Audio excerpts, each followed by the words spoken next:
life before I became an artist? Well, long story short, I really took a back road with my life to become an artist. I was an artist when I was very young, but then I decided to go to fashion school because I figured, well, I can make a living making art through making clothes.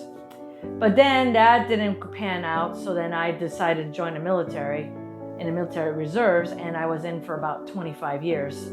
And during that time, after Iraq, I decided to go back and get my MFA in art education.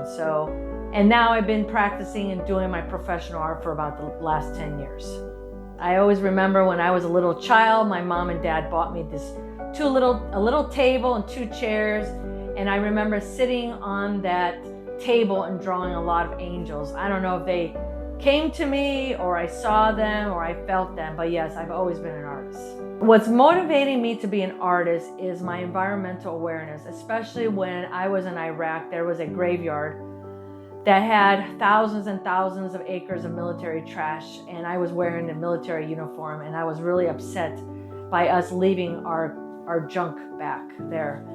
And after that, that's when I pursue my MFA, and I really want to talk about global warming, climate change, and all the habitat that we are losing because of all of our garbage that we're imposing on the earth. Nature is the greatest artist.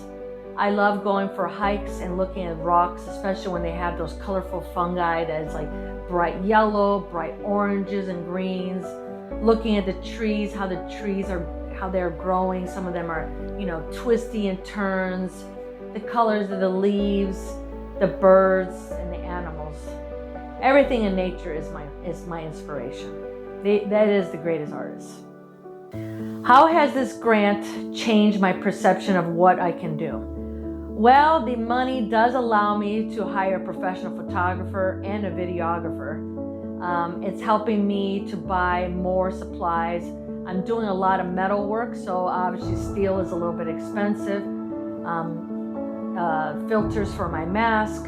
So I think it's opening new doors. It's helping me to push my art to another level, and hopefully it will give me money to travel to museums, because I am hoping and pushing to get solo shows in museums. So if it's out of state, then it will at least give me money for gas and maybe to rent a trailer so that I can take my pieces there personally.